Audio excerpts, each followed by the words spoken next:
So 2020 brought on a new hobby for us, and we officially have 4 amazing aquariums. And I found this really unique sinking food that is called shrimp party, but it's all the nutrients that fish like to eat. And so I dropped them in the tanks tonight, and it's become a total party with the fish. So this is the aquarium.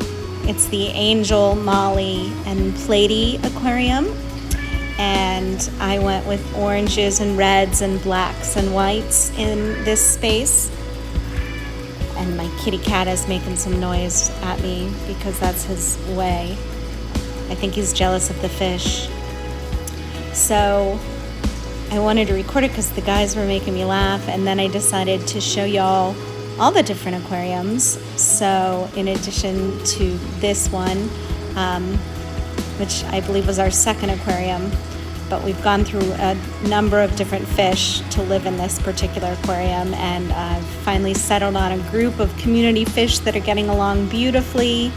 I highly recommend. This one's a 38-gallon tank, and I've got the 2 angels and Leartil mollies.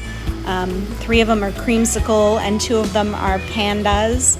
And then I have wagtail platies, and they're just beautiful fish and lively and get along well. And I don't have to do too many filter changes, water changes every other week or so. I do about a quarter water change, and the tank has been glorious. So really enjoying this one. And I think the next tank to show is actually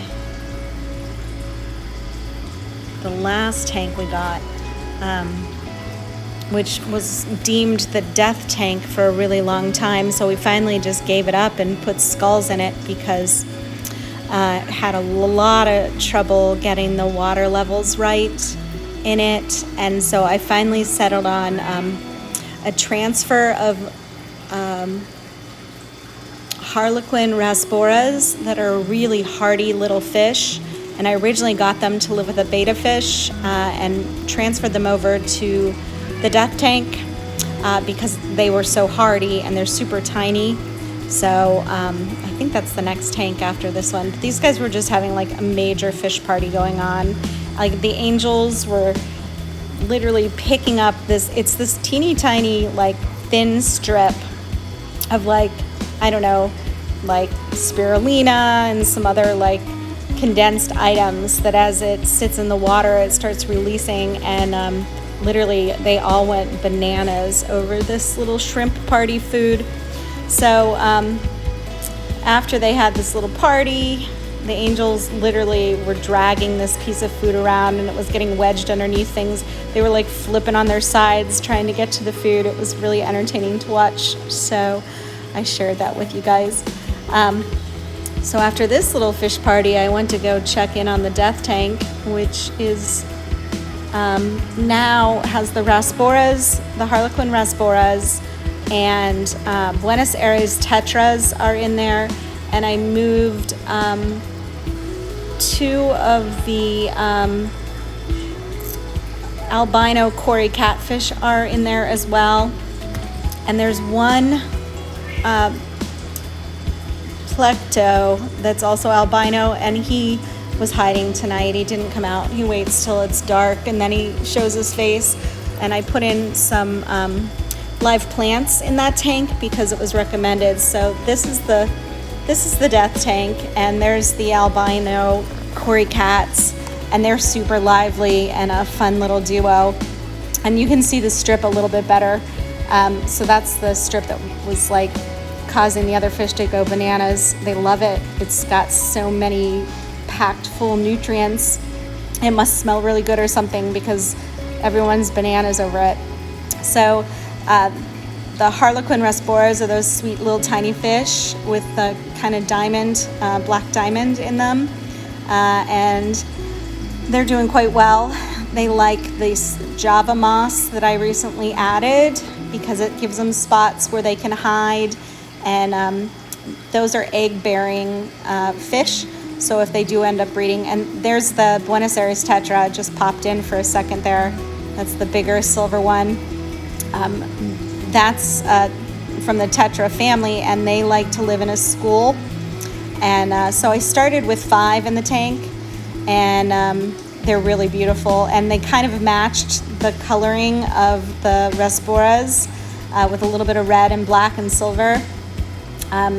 Almost sort of like reverse coloring on them, and they're doing really well in the tank. I've had them for less than a week, and technically I need to get them up to a school of about 10. So I started with 5, and that's the thing that I learned here with this aquarium hobby, is that you cannot add too many fish all at once because it changes the parameters in the water really fast, which adds ammonia and nitrates and nitrates. And so it's actually like a science behind this whole fish aquarium hobby, and I'm learning. There have been a couple of casualties, unfortunately. And this is my most beautiful plecto, my pleco. He's gorgeous and giant at this point. When we got that fish, he was only like 1.5 inches maybe, and now he's like well over 4 inches. He's super cool. And then the snails all were breeding, and so you can see I put one of those shrimp party wafer guys on the bottom, and so all the babies snails and the big mama snail have gone over. So part of my drama with the death tank was I wanted to put those tiger barbs, they're glowfish, I wanted them to live in there, and the water parameters were just no good, so they got moved over to the tank that you're looking at right now, which is the glowfish tank. And so this tank is stunning, and this is the first tank that we started with, and it's 170 gallons. And one of the things that you don't realize, I guess, is the bigger the tank, the actual easier it is to care for. This particular tank we've had the longest. I've never had to do a water change. It is always crystal clear.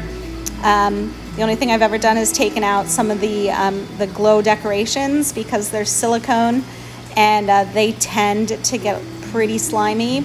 So if I ever see the tank getting a little cloudy, I just have to do that. Now this is the glow shark, so one of the glow sharks in the tank, and there's another one, but he didn't show his face tonight when I was doing the recording. So now I have these tiger barbs in with the neon tetras, and so this entire tank is glowing except for the pleco.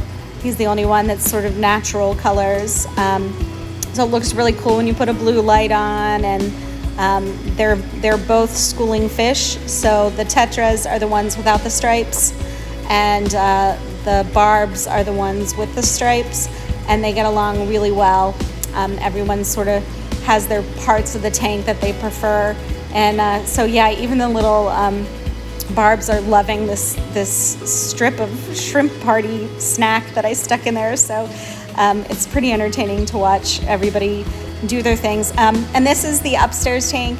This one houses cherry barbs, and surprisingly enough, most people think bettas have to live by themselves, the betta fish, and they can't live with other betta fish because they'll fight. However, they do well in a tank with other peaceful fish that don't have long fins. And so there's the most beautiful betta.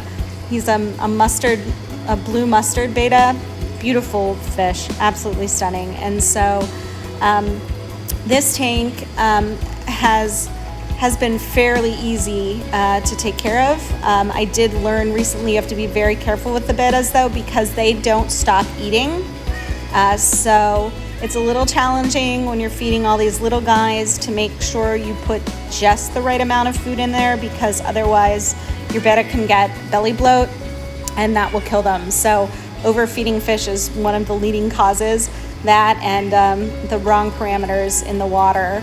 So that's what causes death of fish. So it has become just a total obsession of mine, and I fully enjoy spending time with each of the different aquariums. they all have different personalities, and it's fun because you can almost decorate them like when I was a little girl and we decorated a dollhouse. So it's fun. The Asian motif in this one with the Buddha and the tree and the bamboo shoots and little spots for them to swim in and out of, and sometimes they hide and hang out. There is I think a bristlenose pleco in this tank, but he's also stashed and hiding in some caves. He only comes out when it's dark and scatters the second I turn a light on or movement by the tank. So anyway, that was what I choose to do after work is, check all the water parameters, make sure all the fish are good, and that's that.